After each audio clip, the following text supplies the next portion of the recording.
Okay, we're recording. Episode 102. Yeah. And I listened to all these. Yes. This thing in my hand right here, that is a cup of coffee, Yes. is horrible for podcasts because I stopped taking the background noise off because I don't like the sound of it. Now you're slurping. I totally understand flim-flatus and the sound of... Yeah. I just want to beat myself over the head with the coffee cup. So. Maybe I'm doing it too. I don't. No, you're sure. not. You're dead silent over there, and I'm gonna do better. I'm gonna try. Slurping and flirping and blurping.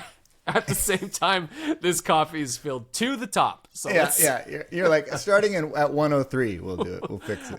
When I take a drink, I'm gonna go outside. Okay. Okay. So here we go. Hey. You got the bass up there. This is the official mastered version of the song. I can tell. So it's not like chopped. Green room. It's the real one. It's probably not clean. The green room. It's definitely Sounds not good. green.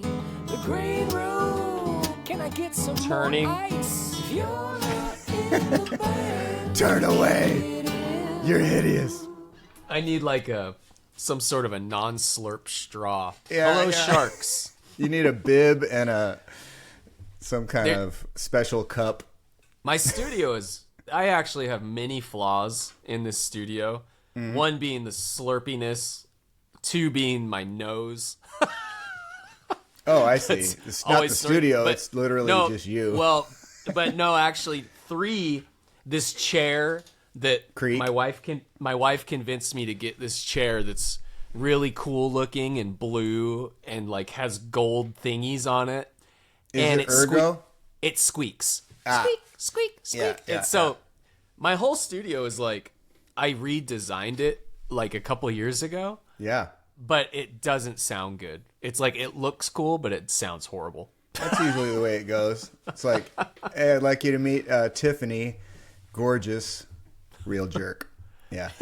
Yeah. But Yeah. I don't do, well, I do actually, I record quite a bit of acoustic guitars, but the thing with, see, my chair's squeaking right now. You can hear it's going crank, crank. It's part of my sound. I think because acoustic guitars, I'm usually so close mic'd anyways. Right. I'm not getting much room, so. Yeah. And my you just vocals. don't move at all. Don't Yeah, move at it's- all when you do it. Yeah, I know. With you my I use my drum throne actually, because old squeaky chair here is like. Yeah. I Squeaking bought a away. blue chair that matches this studio as well, and it's not comfortable. It's like teal. We have all these like teal accents within a pink room. Basically, I live in Willy Wonka land. Nice. Yeah. I like teal. This is teal too. This is teal. Nice. Can you see that? Let's see. That's like a teal. So Oh this my is- god! Look at us. Let's pick up the chairs. Yeah. Dude, Hello. I almost bought that. I know Hello. that one, and I almost bought See that? that one. See these little guys? The gold. That's impressive. See, but what happens? Yeah. Besides ruining every recording I've ever done, is those little, those little Your gold, gold studs, rivets are like and they come out, and so they're little gold, little daggers that hide. And you got to Right. be careful. I come in here barefoot, and I'm like, oh, that's gonna go into my foot. So that and so Legos. the things we do, because all of my guests that come in my studio, which is nobody ever in the history of time has came in here, besides my dog and my. I did go in there for a sec when we filmed the video. You know what? You might be the only one That's as it ever should seen. be. Yeah. No, I don't get many visitors out here on Mount Snort.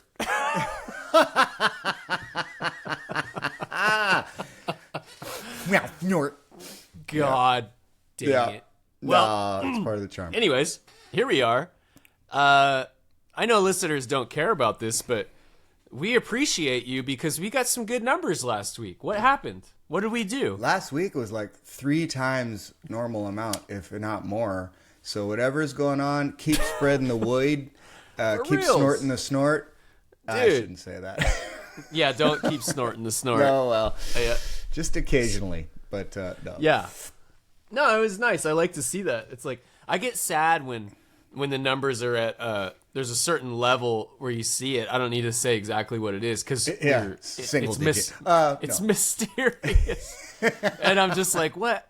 Yeah, but actually, it's the beauty of this podcast is it is very consistent. So I know our listeners are our core lords. Yeah, are listening. Just sometimes I don't know what happens in the out. We say the right fart word, and bam, it just gets out. You know. Well, so. Listener Jeff and I were texting because occasionally we are like, "Hey, what do you want to do with the show to get it kind of popping a little bit?" And the main thing is we're having a super blast on this every week, and appreciate you guys. And the only thing is, anything you do, you want it to grow and improve. And so, like we've said a few times, even if you introduce the show to one other person who becomes a regular, you know, a greener or a roomer, and and they or a brayer, they tell their friends that they tell their friends. No, but it's got to go somewhere, and it's just like, you know, a cool band or a joke you heard, you want to share it. And that's listen, it feels good when you're one of the first ones. You know what I'm saying? Yeah, man. I was there since episode 11. I was there with 49er guy, but once they got to Flim Flattis, I was out. But actually, I was and I know this is not the most interesting, us talking about how our promo, but you know, like, guys, go to our YouTube. Also, all these are on YouTube. You can see us. It's really so subscribe. I need to share that more. All these things matter, but I was talking about the pod and actually playing some clips when I was with the Enrique band and we were all at dinner. Nice. And I was like playing it, and everyone was like, "Whoa, that's hilarious!" Like, what? I'm like, "Dude, guys, come on, let's get in on this. Get on the train, baby." You know what I'm saying? They're like, "Do you have a translator for that?" Because yeah. But yeah, you know, the product's there. It's just we gotta sell those pizza pies. Yeah, and so you were just kind of glossing over the fact there you're sharing it with the Enrique band while you were in. Where were you? Morocco. Yeah, baby. Yeah, crazy. So that right? seemed like a quick trip, right? To me, I always marvel at you. You are way across the exact other side of the world, and you're there like 2 nights. It's like I have a friend that I see at my my kid's school pickup, right? I do school pickup, and he'll be like, you know, because I'll have like my Instagrams like me on a flight to Mars. And then, but then the next day I'm picking up my kid, and he's like, "Wait, weren't you just in whatever?" And I'm like, "That's how it goes, man." And when you're flying back from the Europe area, you're kind of going back in time a little bit, right? So you can leave on a Monday, and you get back on Monday at just like a regular time. Yeah, you get back before you left. Yeah. I get back before I left for the show. Yeah, exactly. It's very strange. It does feel like a long trip though, just because I left on Friday, and the flight was fine. Honestly, I slept 0 hours on this flight. Is that because did you end up having coffee before? Because that's the thing. You're thinking about coffee, and I'm thinking, oh yeah. No, I have another idea for you. You had the idea. We were texting. The airport is the safe space, so you know, and me and Bray talk about this. It's the safe haven, and so I'm kind of like battling myself because I'm like, okay, like sometimes I get in the mood where I'm like, I don't need to spend all this money. I'm here to work, and I don't really need to drink. Like, but then the closer it gets to like boarding time, I'm just like, oh, come on, let's relax. And so I had like a beer or two, and then I was like, well, time to board. And I'm like walking to the gate, and I'm like, I think I'm gonna get a coffee. And I'm texting Brad, I think I'm gonna get a coffee. And then I ended up like getting a shot of tequila. Yeah. And then a coffee, and then a coffee. Yeah, well, we love the up-down vibe. So that's cool. That's why I like an Irish coffee. You know, you get it all in one. It was actually a great combo because I never felt bad, honestly. Because sometimes on flights, if you drink a little too much, you might fall asleep and wake halfway through. Yeah, you wake up and you're like, oh no.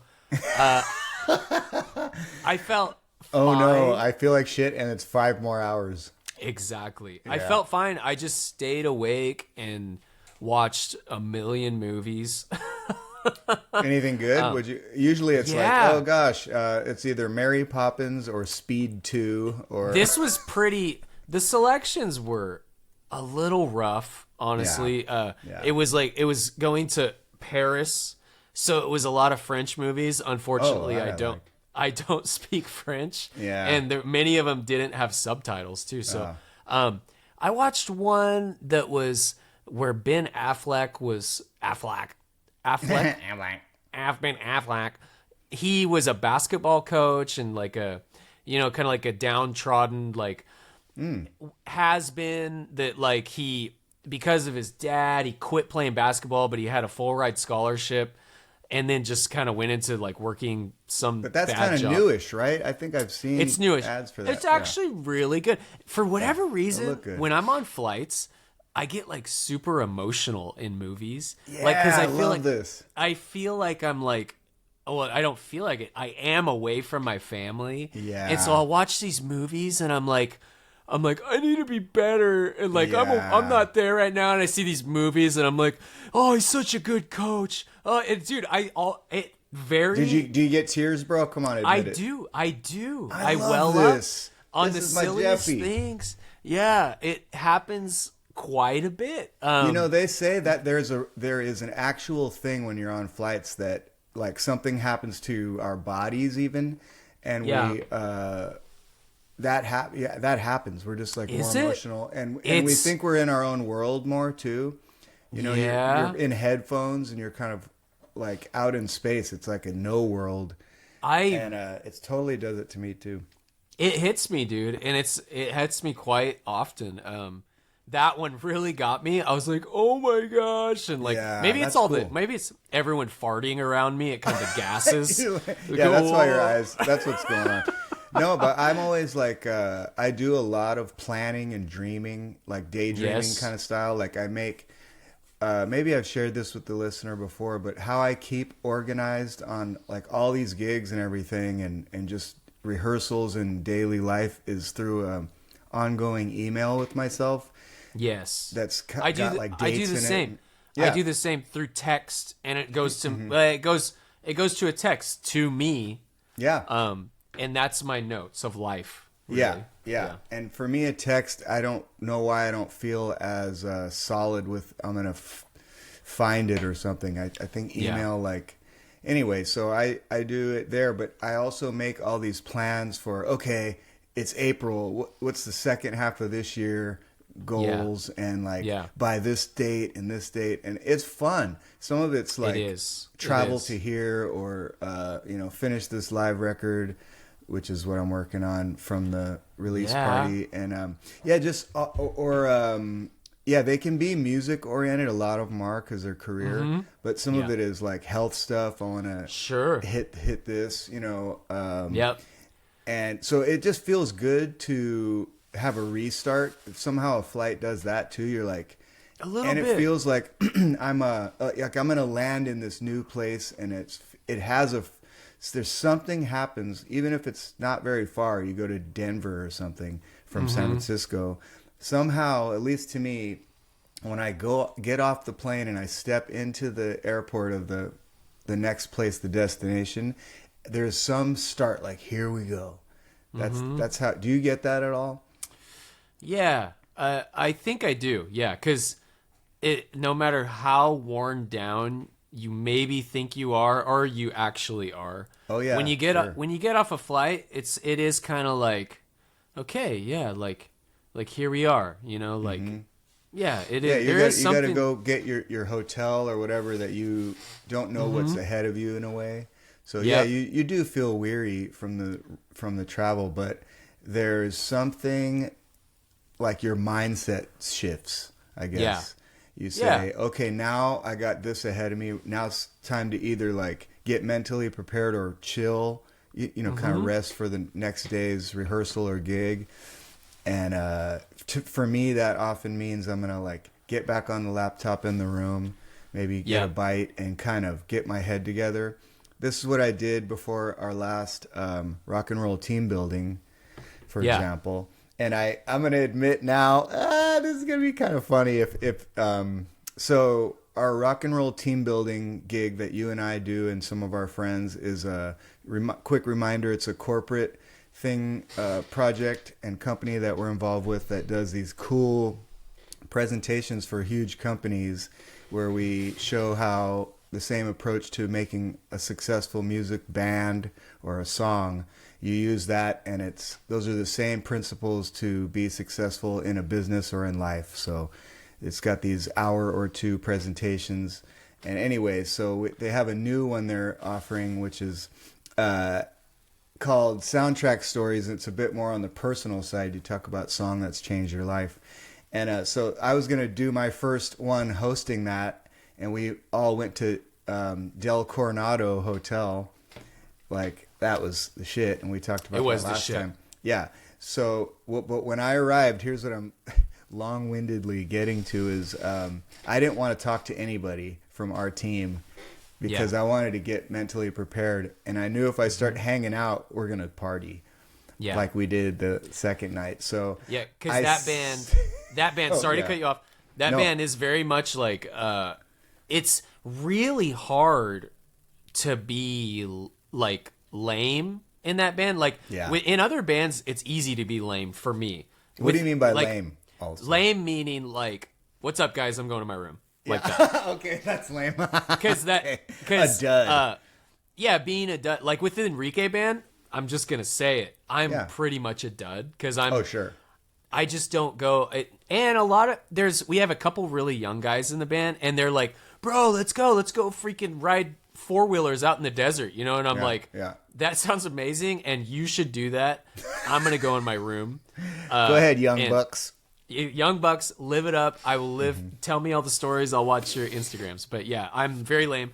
But with rock and roll team building, it's all of our homies that like we know from the Bay Area, and we're all kind in the same age region. Yeah. So there's kind of no excuses where it's like you got Kyle like going, "Yeah, I'll just have a beer. Let's have a beer. Come on, hey." Oh, and they're like, "I love you." Everyone's hugging. It's and 11 a.m. Yeah. Yeah, and it's just like, come on. It's very inviting to let loose. It is. So it's hard. It's hard. And it's like this heartfelt whole project to begin with. So everybody's on that mode.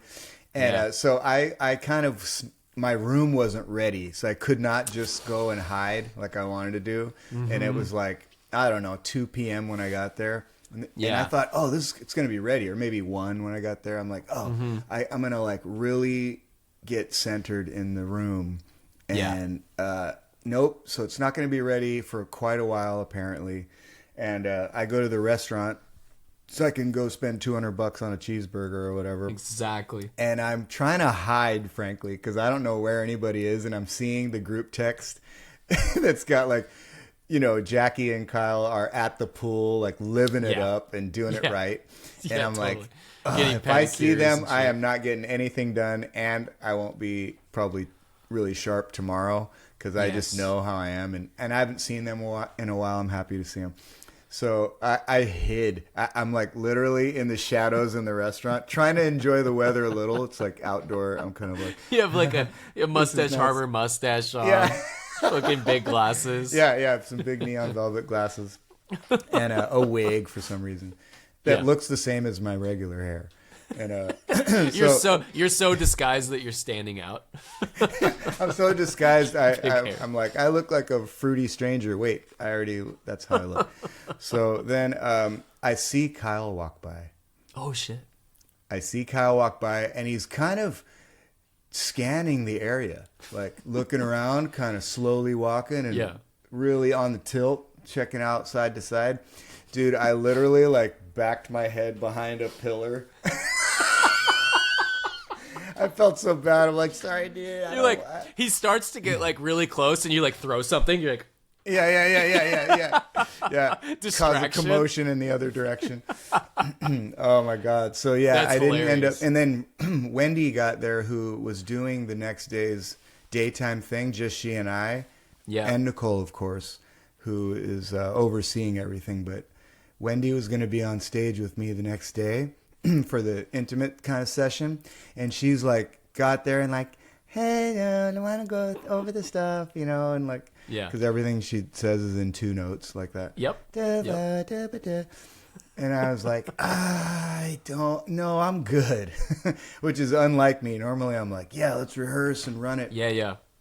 But so much had to do with me trying to memorize a recently changed script, and I just it wasn't about what she and I needed to do. She's such a pro. She's gonna she plays keyboards and sings great leads and backs, frankly.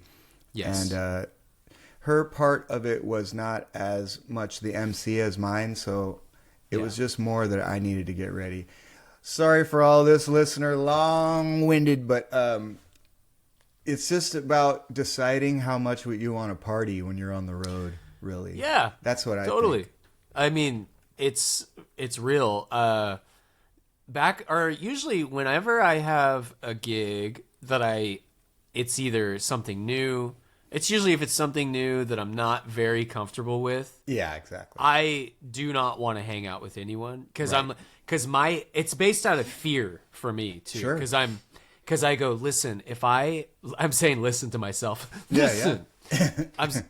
I'm like, listen, if I go out there and I mess up and I know that the night before I was dicking around instead of practicing, I'm going to hate myself. And so... And you may not get the call back. And so even like when I went to Hawaii a couple months ago, I had the option for like my family to come, you know?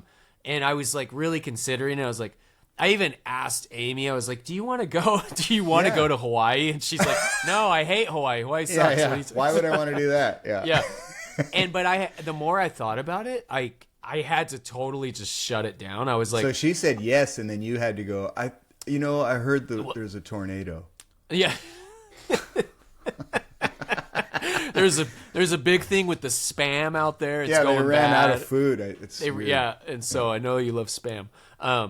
No, I did. I was like, I know I mentioned like going to Hawaii, but the more I thought about it, this is still a new gig for me, and I just feel like I need to just focus, and I don't want to be distracted. And so I do that. And then how was that when you guys didn't talk for the next 5 days? That was okay? No, she went to Hawaii with someone else. Oh, there you go. On a and his different name island. was? Yeah. This guy, Craig, I don't know him, but... Yeah, he's a bass player. No. Yeah. Yeah, so it's just... it drives me crazy. I'm kind of neurotic like that. Maybe even more than most. Just because I really... When it gets into like show time, I guess, or business time, I do not like to feel like I'm doing something that I shouldn't do, But see, that's a pro thing, and that's why you get the calls. I mean, to be totally honest. The only reason I said it is because that's exactly what you did. So, yeah, man. I mean, what were we were also talking about? What were we talking about? Flights, right? Yeah. You know what? That's where it started. And movies. You know what else I watched that was really good? This is on Netflix. Anybody can check it out. It's a documentary on this artist Noah Kahan. He's huge right now.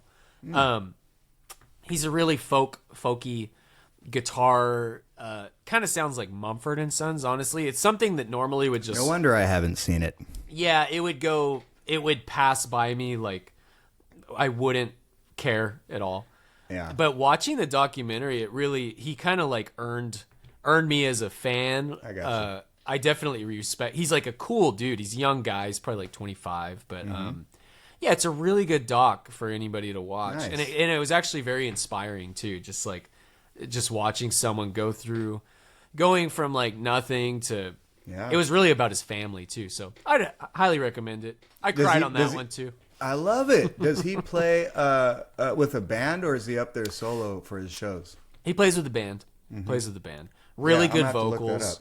Yeah, it's really good, man. And it's all about him growing up in Vermont, and it has a lot of like Vermont stuff, like just how he misses his home, and now he's massive. He's playing like Fenway Park, So wow, but, damn. Yeah, back on like how you were talking about how you love like planning. I gotta say, my favorite thing in the world, like on this device, this phone, is my calendar. Yeah, I get so much joy out of just going through my calendar, like in the future, not in the past, but just looking at it. Seeing it's what like you got coming up. It's like a little game, It's like a puzzle, like where you're just like. You're like, okay, like I got this, and what can I do here? And okay, I got to fill up this, and then I'll start looking at dates, and I'm starting to email people, and like, it's as stressful as that is, and I don't like to see open dates. It's kind of a fun. Whenever I'm bored, I just open up my calendar and I start messing with it. I'm with you. I love that, and it's often, I imagine for you, it's color coded.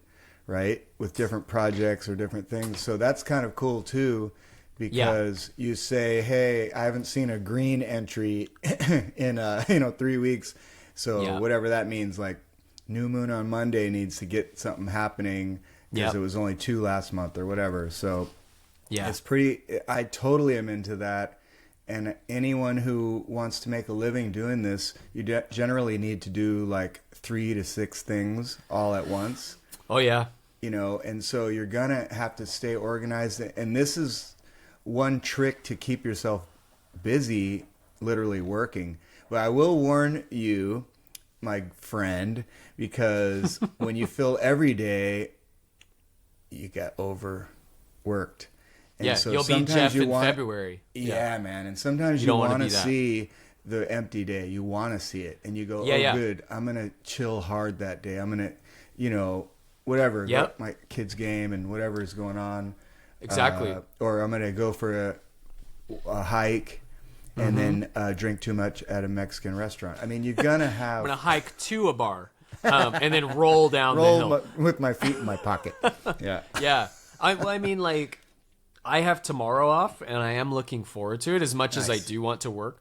I'm also... My Thursdays that I always play every Thursday, I've taken off this whole month because my kid has baseball games on Thursdays. And also today, actually, I'm taking off because I have a private show that I'm doing in San Francisco. But it is kind of one of these things where I booked the private show months ago, just through email. And the lady knows me. And can you play the date? Yes, I can. All right, great. Send me an invoice. Will do. Sent the invoice. Thumbs up. Checks in the mail. No conversation at all. All it is a date on my calendar. Yep. And so it's funny because, like they're like expecting me to be there, but there's no talking. It's all based on me looking at this day and seeing that red date to be there at a certain time. It's trust you built, though. It's trust. At your past thing, because generally, well, I mean, there's some sight unseens that happen that way too. Our keyboard friend and sound engineer and killer musician overall, Steve Moon, also a hilarious guy we should have on the show. Yeah. He got me a gig, actually. Nice. And Steve got me this gig. Okay. Yeah, that's ironic. Is it at the Olympic Club? Olympic Club. Here we go. You're like, I'm playing tonight. I'm like, yeah, I'm like, or I'm playing on the same date as you. Today. Yeah. So, I'm like, that's great. Yeah, this is with Lily. But dude, check it out. Lily? I already got paid for it, and it's 2 months away. So that's why I said checks in the mail. I've already been paid too, so it's kind of like I'm not getting paid. I know. But I wanted to get. There's nothing worse than you already cashed it. It's cashed. This dude. was like a month ago. I already got paid like a month ago. So a month ago, I was like, sick. When's your gig? Tonight. Okay. Mine's not for 2 months, and I just got it yesterday. But what I want to ask, and I want to ask the listener this, and other musicians or anyone that does contract work. So, and I was talking with Z about this. My wife is okay. Should I cash it now, or No. should I wait? No, you wait, say dude. wait. You wait. I did not, because in the moment when I did get that check, it was like in the leanest time of the year. I think I got paid in like February. Yeah. From this, but it was in those days. I'm like, everything matters, and I was like, oh, this is good now. Yeah, So but that's I reality.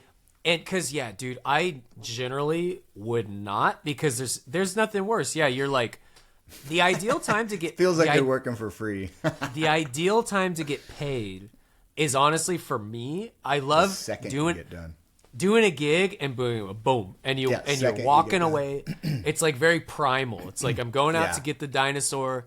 I kill the dinosaur. I bring it home. Give me my dinosaur steak. Yeah. Yeah, this one I'm like, I already ate that dinosaur. And so like I'm going to go home, drive it home. Yeah.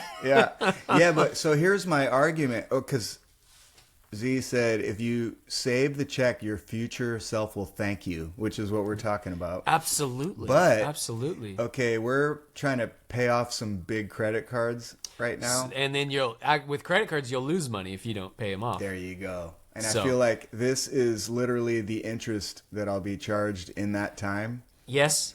So that makes financial sense. And then the other thing is, I want to think in terms of abundance. All right, this is like a big corny thing I say a lot, but instead of how can I save money, which I do also want to save, it's how can I make more so that I'm not, you know what I mean? Instead of like, oh God, what if I don't have, I'll say, well, okay, I'm just going to be busy and I won't even notice. Yeah. Because of getting all these other payments, which is happening too. Like I have a big private tonight in Monterey that's like a monster, and it's a really long show. I'm going to be playing 4.5 hours. This one tends to come up often. Is this the same? This is not the hotel one. This is just a separate private. So, and then the word's getting out in Monterey. They're like, he plays for 4 hours. I know, yeah. This is cool, the I guy. can get 5. Yeah, maybe.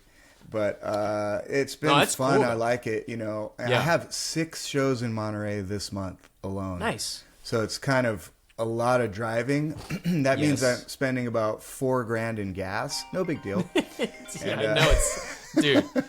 Freaking gas, dude. Oh, it's hardcore, yeah. So, and then Friday I have the happy hour private that I've been doing at the tech company, and it'll be the last one.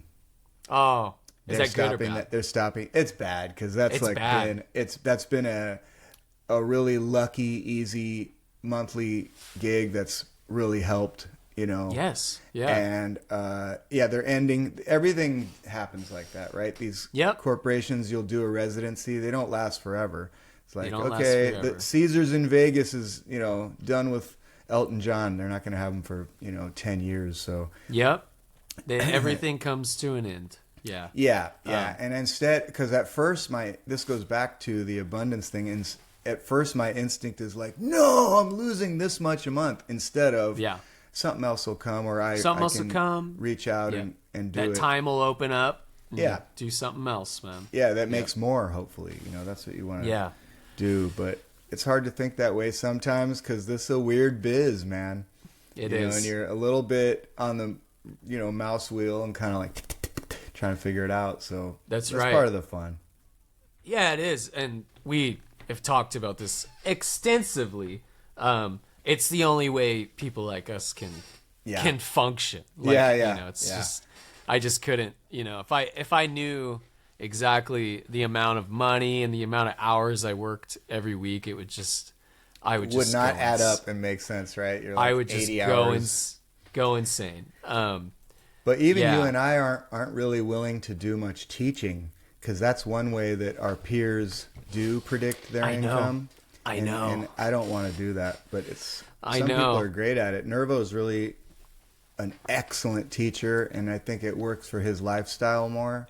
And his personality. I think it's a big personality thing. Because I did I grinded away at that for many years. Yeah. And my motivations were good, but towards the end were getting I just was in a different headspace. And when you start thinking about the money, when you're just thinking about the money, it doesn't make as much sense, you know? The kid's like, can you show me how to play this chord? And you're like, you're never going to be any good anyway. Just give me my $50.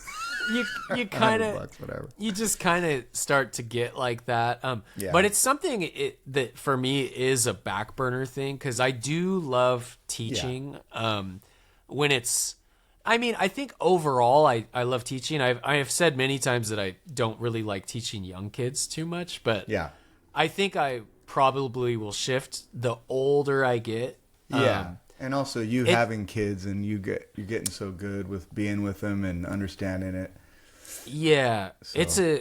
I mean, teaching's super important. I think some people, their personalities fit better. Oh, yeah. And because you hear a lot about like someone saying like, well, yeah, he's a great player or a great singer, but is he a good teacher?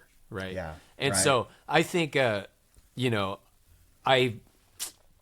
that I'm a great player, but I think my your strengths. My priorities weren't in like, oh, I just need to be here teaching, you know? Yeah. So, it's lifestyle, man. It's one of those, it's one of these things where it's a tough thing to quit when you know it's there, right? It's like, it's like a gig that's like, yeah, man, come teach at my place. Like, it's just that you can get those gigs very easily. Yeah. So, but the idea of being somewhere for like 5 hours, you know, in a room, it just ain't.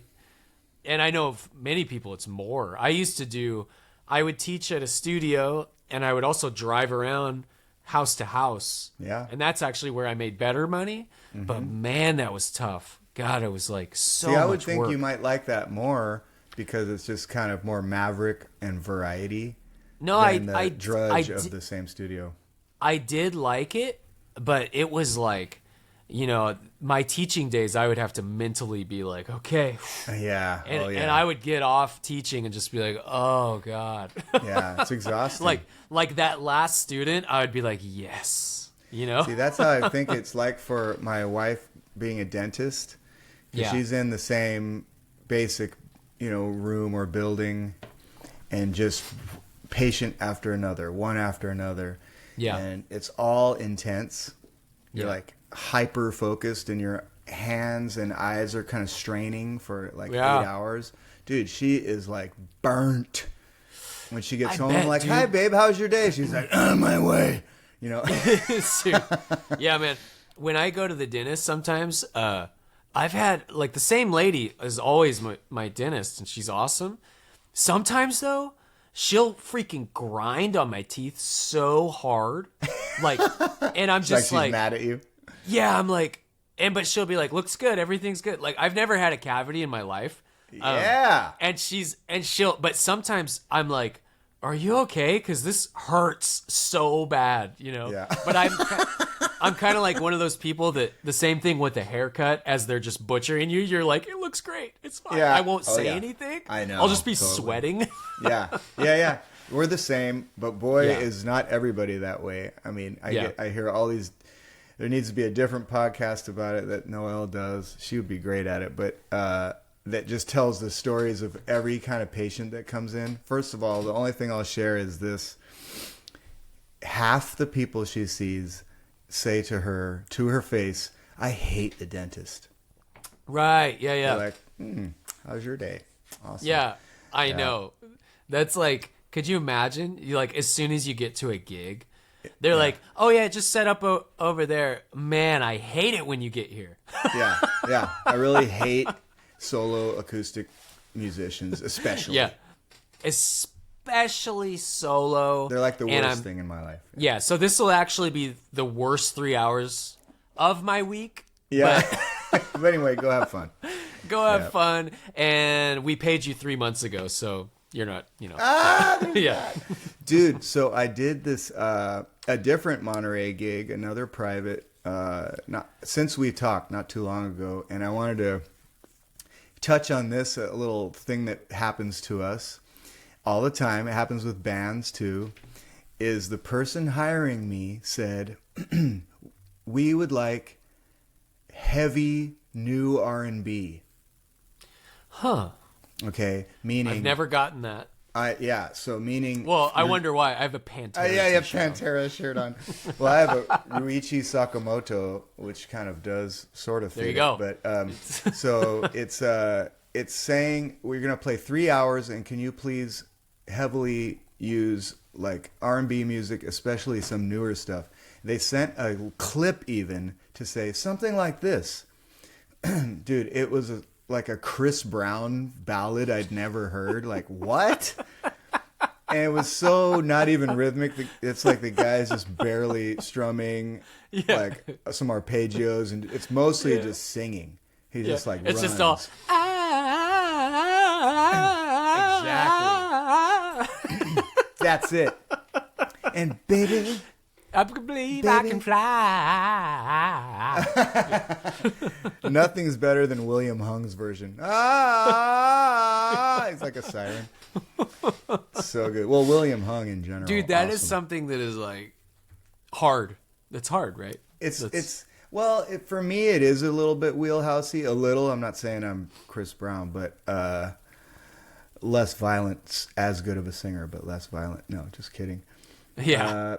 I guess the bigger point here is I spent a lot of time, I would say a clay amount of time, charting and practicing these songs. I added maybe 10 songs, and I probably had another 15 or more or 25 even that can work.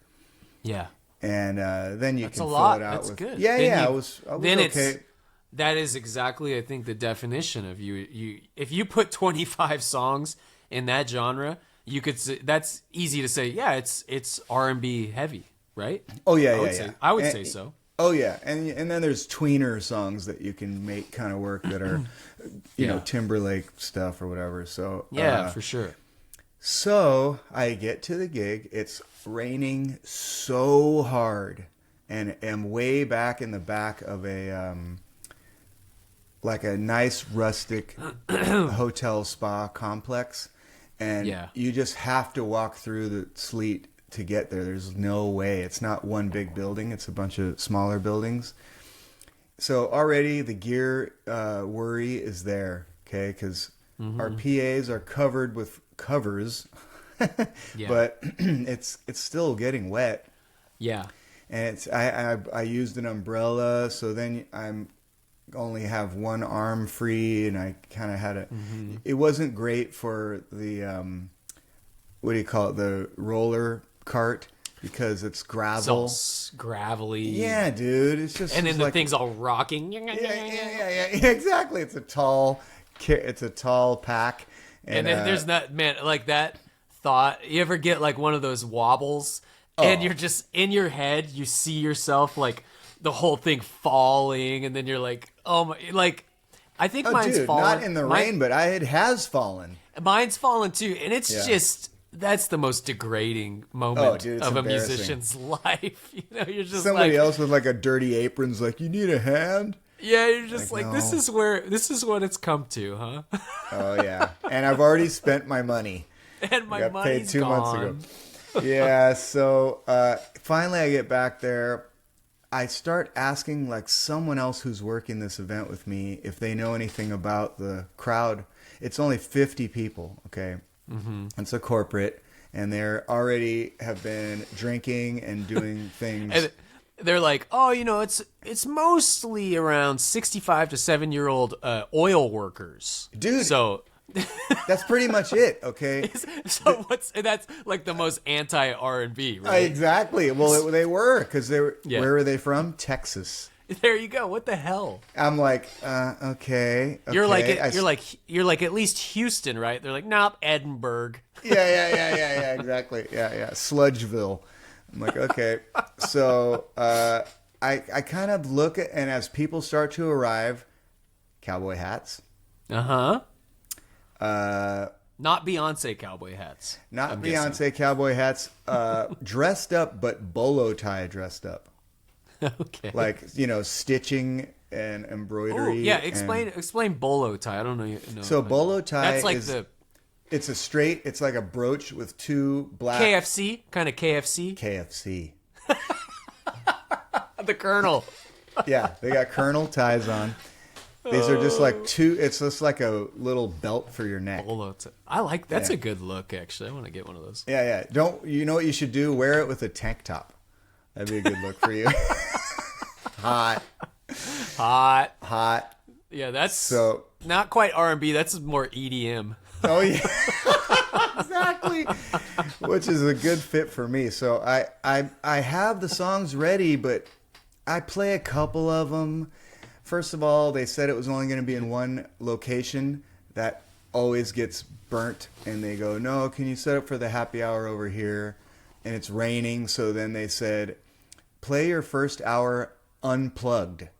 They don't understand that. That's so hard, dude. I'm like straining. Your guitar. You did will it. Not, you really did it. I've done it before. So dude, impossible. You're troubadouring, walking around, and I'm like not gonna play the R&B stuff I don't know very well for that because I do want the charts. I don't remember the words, even though it's "Baby" 700 times.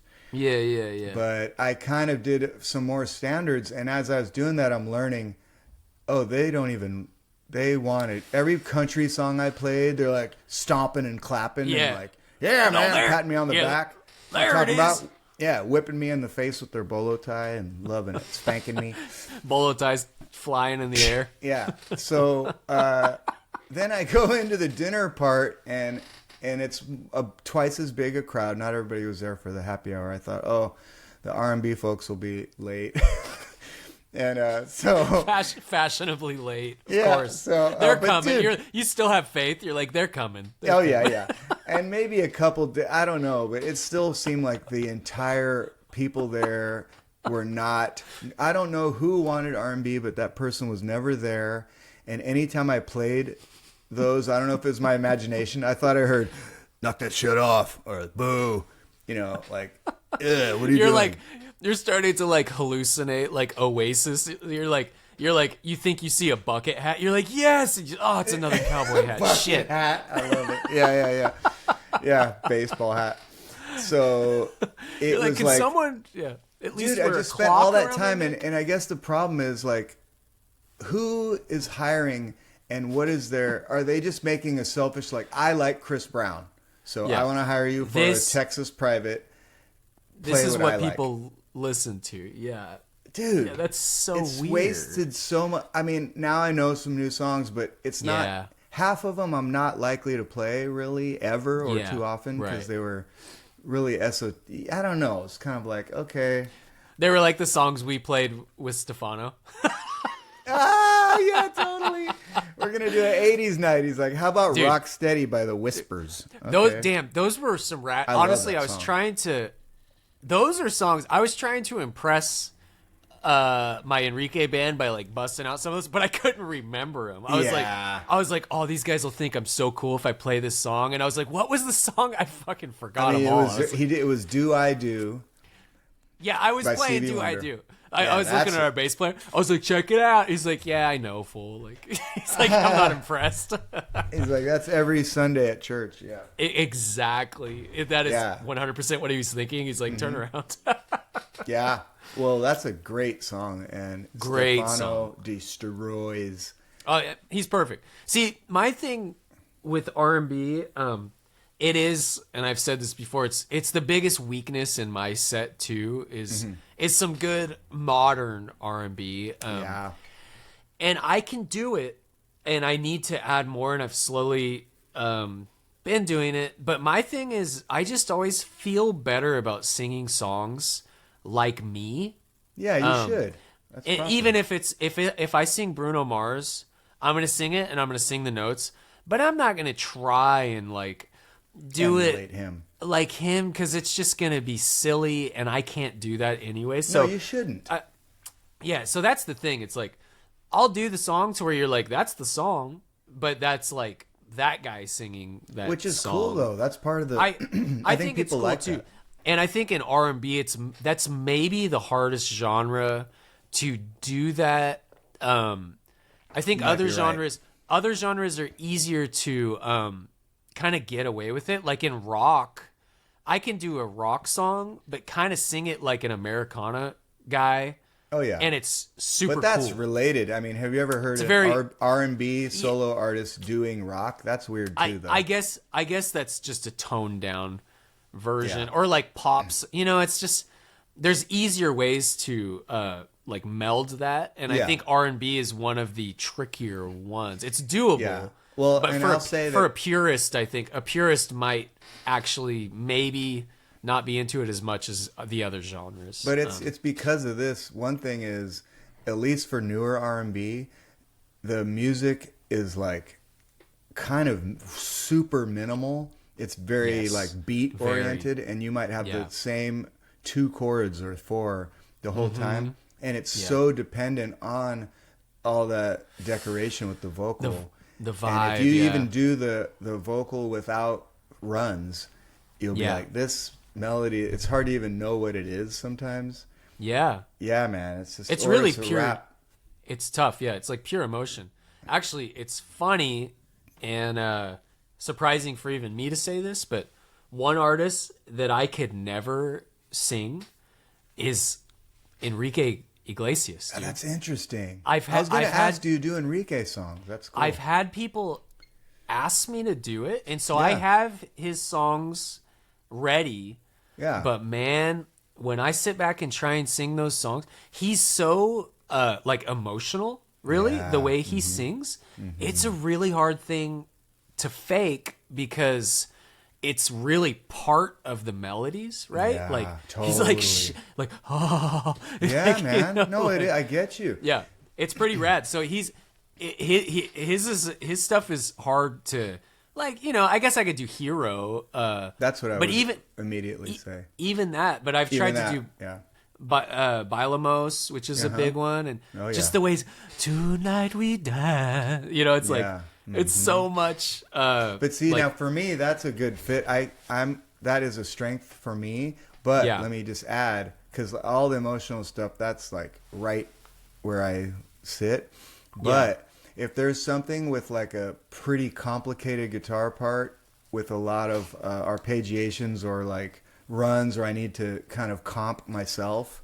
That's something I'm working on, and I do literally think in my mind, oh man, if this was Jeff or Clay, they're gonna smash this.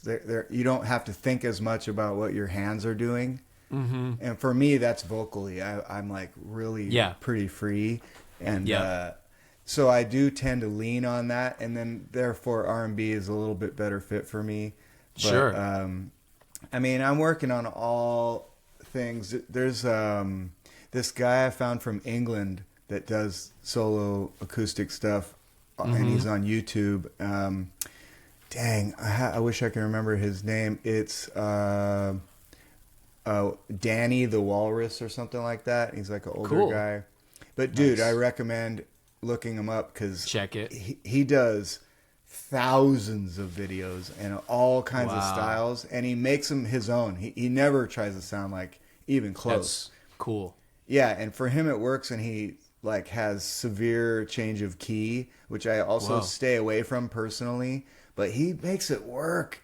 And you mean change of key, like he changes the key of the songs, or change the key of the song, but dramatic, big, singing at a different register entirely, but you still really get the song. And then he's got a good mix of like a real expressive voice, but also some really, I'll say, kind of impressive guitar work, at least for someone doing this style. Yeah. And he's like an old school kind of hippie Beatles guy, and I recommend you look him up because every time he starts to play a song, he goes rock and roll, and then he'll explain the song. This song made it to number 2 in 1986. Rock and roll. Yes. He says it again. Rock and roll. Rock and roll. And then he does the song. But he's lovable, and he's really special. So I think you look him up, and occasionally I'm on a kind of a hardcore watching and studying of him right now. Cool. But I think we get that, like occasionally, maybe all of us who do this, you'll like just get some inspiration or see how somebody attacks a song, and it kind of you go, that guy's that's really cool. I like what they do. Yeah, you know, it's fun when you get that because I go through that, and when I'm going through that, I'm usually very like excited about it. Where I'm yes, this is awesome. It gets you excited about playing. Man, I'll go through phases sometimes where I'm like, there's just nothing that's exciting me, which is very sad. It's a sad time. You know? I don't know if you get... And that's the burnout. That. Not really. I think it is the burnout where I'm just like, I can't think of anything that I want to listen to. And it's not that I don't believe that there's music out there. But I'm just like, I just can't... Nothing's coming to me right now. Like when I'm like at the gym, I'm like, I'd rather just listen to silence. I go to pods. Which isn't happening now. Like I'm pretty excited about music and stuff. What are you listening to right now that you're excited about? Well, I mean, I've been listening like at the gym. I was listening to like metal. Honestly, like I was listening to like Periphery. I guess the easiest way is I could just. You know what I've been listening to is Blood Sugar Sex Chili Peppers. Oh yes, yeah, that's been pumping me up. Yeah. That's a Bray Jeff crossover. Dude, I think like what we both like. Well, baby. I was a huge Chili Peppers fan. I have the octopus on my arm. Yeah, that's a John Frusciante thing. That's why I got that. Is John Frusciante because he had the octopus and then he did a bunch of heroin and like burnt it off for somehow. I don't know how you do. I don't know how you do that. When are you going to burn yours off? Yeah, maybe in a couple weeks. So I was in a band when I was like 20, and we were just basically Chili Peppers freaks. Like, all we cared about were the Chili Peppers, Fugazi.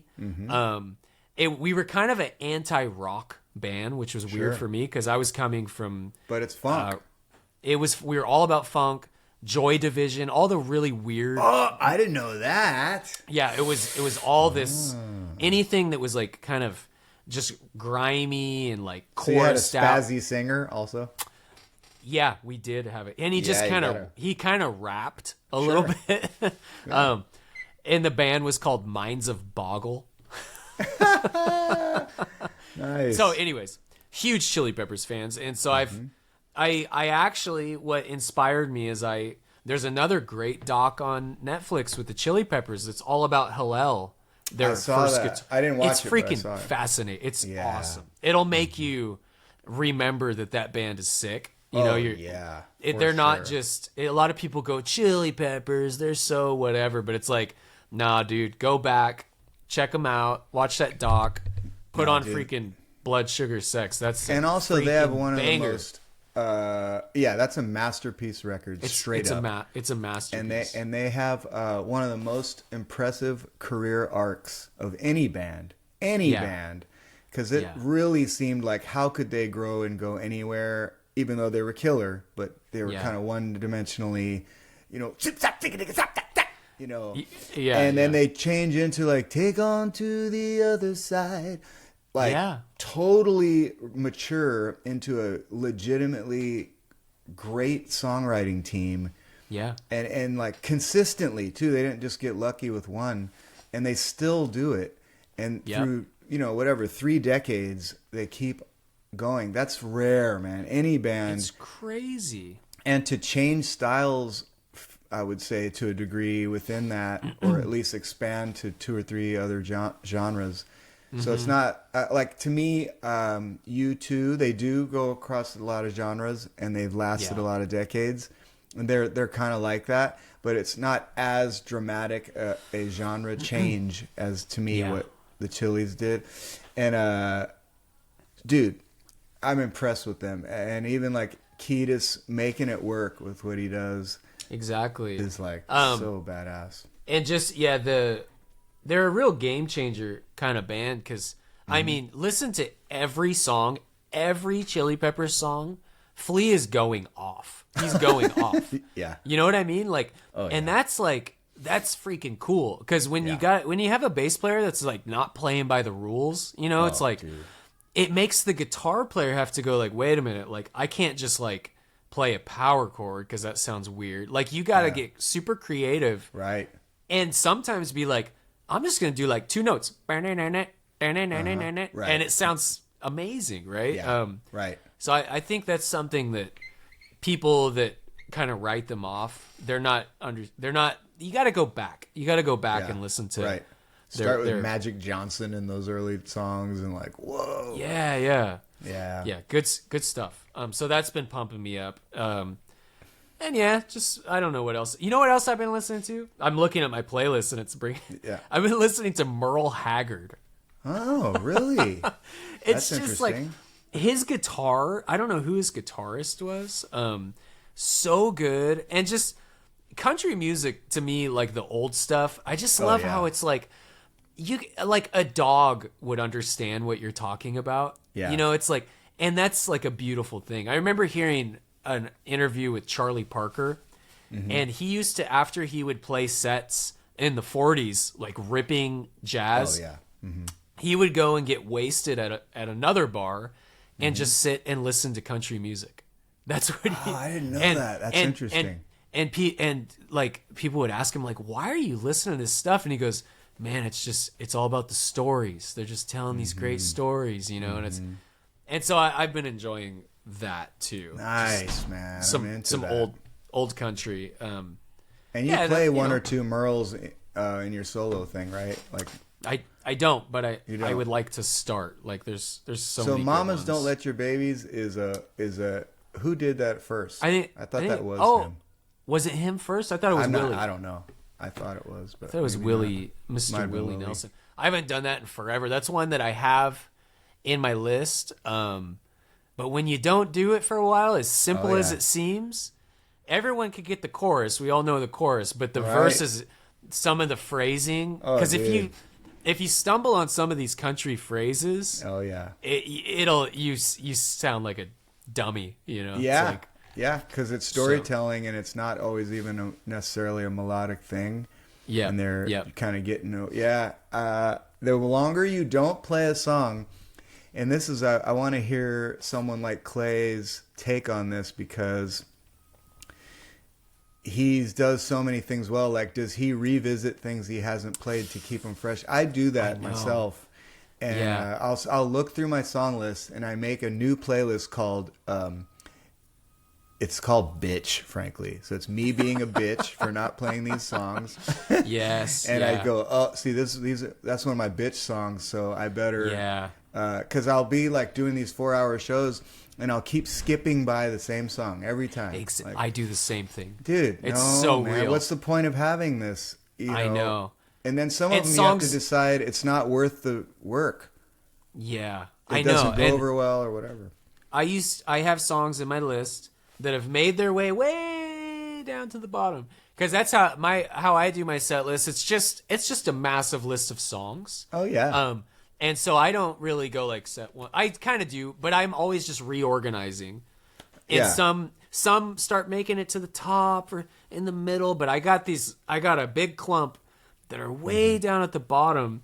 And they used to be, they're my bitch songs, and they used to be mainstays many years ago. And then I've just kind of slowly, for whatever reason, been like, this, I don't like the way I feel on the bridge, or I don't like this. And so I kind of just stopped doing them. Like, I need to bring some of those back, man. Yeah, that's a good question. Like going back through and revisiting, because you get in such a habit where you're like, I'm just gonna. You keep adding songs, but the bitch songs stay way down. And also we're in survival mode on some of these gigs. I want the listener to maybe think about that, because you're sort of like, everybody is paying. Let's say you're doing well. You're playing a solo show and you're getting tips and it's kind of popping.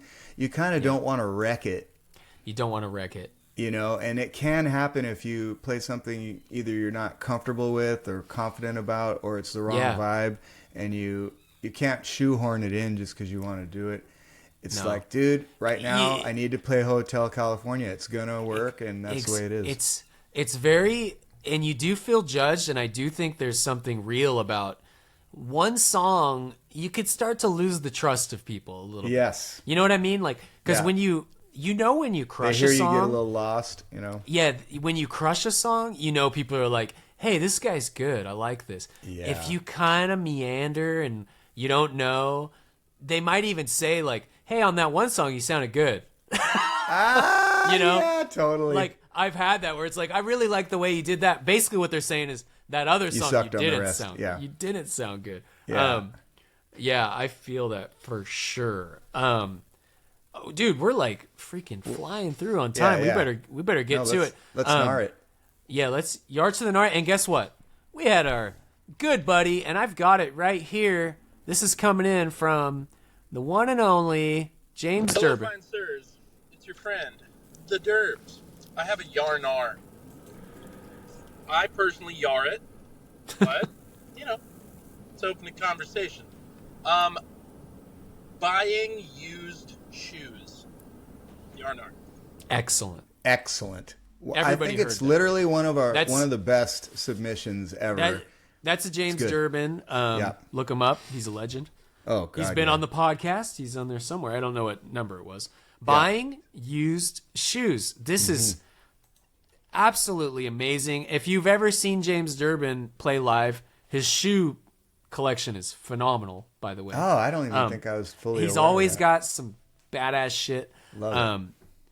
But this is what this is. I'm just going to come in like a freaking T-bone in an intersection, and I'm going to gnar it. You don't buy used shoes because it's gross or what? I just, maybe because it's gross, maybe because I don't have a good like used store around me. I think that's probably the biggest thing. When I was in Long Beach, there was a place called Buffalo Exchange that had the best selection of used clothing, and I would buy everything from there. Like hands down, I wouldn't even buy. No, I would buy new shoes there if they had them, and I did buy new used shoes because they had the sickest shit. So I think really it's just I don't see anything like that. So you are like philosophically. Philosophically, yes, but at the same time, I don't know. I don't know if there was a. I don't know. I'm just gonna gnar it. I'm gonna gnar it. I like it though. I like it. I like it because I'm gonna yar it. Yeah.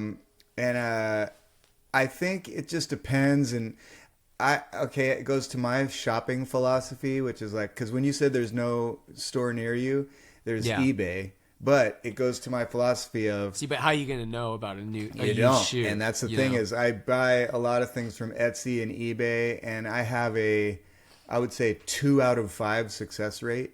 Mm-hmm. And a lot of times it's not worth returning it or this or that. So it is a losing game. So this also, you just reminded me that I did have a period where I bought a few like used... like nice like shoes from something.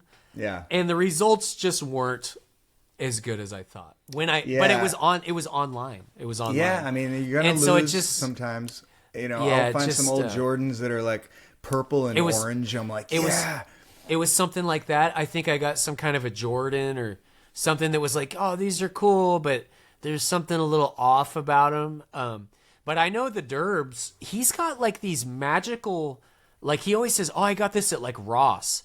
And I'm like, what kind of Ross do you have? He lives in Santa Cruz area. Yeah. And he's got something special out there because he comes in with some dope shit. I think that place is going to have more used options. Yeah, funky stuff. Yeah, than like Walnut Creek where it's like, I wouldn't be caught dead. You know, so I think you got to go or next door to Berkeley or something. And Buffalo used to be a mainstay for me. The LA one, even like you're saying. Yes. And or there's like 3 stores like that. But my thing is, shopping online to buy clothes is a gamble, straight up. Big gamble. But as long as you're not buying fast fashion, and which is the Amazon direction or the Shane. You can take the risk. I mean, you get better at it. It's how you search, I think, helps too. And then, writing to the person. Yeah, you find a seller too. And for me, it's once I find some brands. I mean, this is new stuff, but once you find brands, you kind of like latch onto those and go, this is, like I have certain like jeans that I love. And I buy those jeans. There's certain things, and I think I've heard actually Kyle Caprista talk about this, where certain things that he won't skimp on. For me, the thing that I don't skimp on is shoes and boots. Just because you get a good pair of boots and they will last a decade, you know? And they're comfortable and it's the whole thing. So I don't skimp on boots. But you don't skimp shirts, on guitars either. I don't skimp on guitars. No, I don't skimp on guitars. No way. I like things that last. But at the same time, like shirts, I'll skimp on a shirt. I'll skimp on a shirt for sure. So that was a great one. I skimp on less and less every day, I feel like. Yeah. I mean, really, man. Too old for that shit. Yeah. Well, I mean, dude, like I get so much joy out of things that last. This coat, dude. Yeah. This coat has been through two U.S. tours. Yeah. Like really worn down. And it's just like it's brand new, dude. Like this is these like Patagonia's pricey, but it's this shit. I would have gone through 4 coats in the time that I've had this one coat. Yeah. So I love that kind of stuff. Which, do you have any more Yarnars? No. Okay, so we're gonna me and Bray, I was spitballing some ideas. New segment, very quick. It's basically just saying something that is cool that's happened to us this week or that we just like, and it's called Major 7.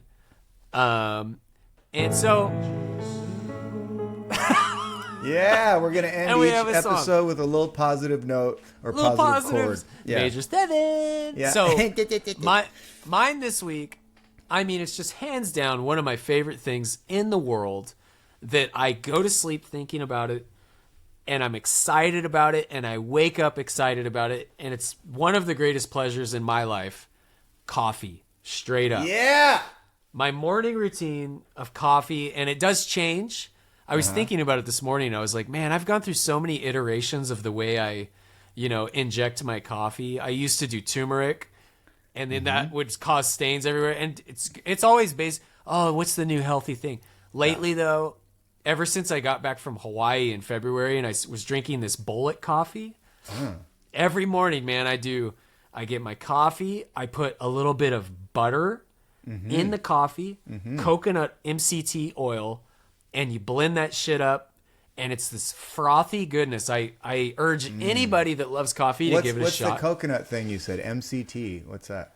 It's coconut oil. That's what it is. But I think it's like a really condensed version. It's not just like coconut water or anything.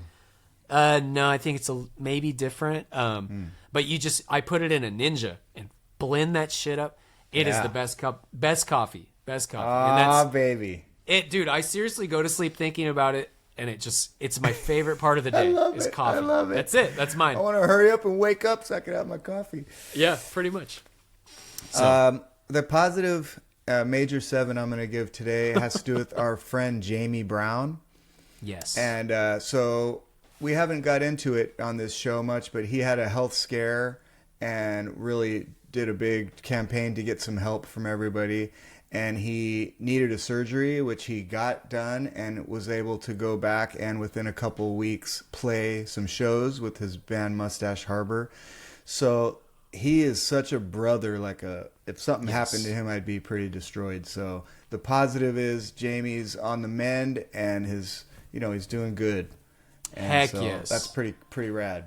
Jamie's that is a beautiful, beautiful thing. He's been around when I started this whole OG thing. Like he's my oldest friend in the Bay Area. Much. And he's funny as hell too. So. Yeah, that's a beautiful thing. Yeah, I love that. And so, guys and girls, find us on Instagram, The Green Room Music Podcast, and like our page, comment, share some videos. We got videos. Find us on YouTube, The Green Room Music Podcast, Apple, Spotify.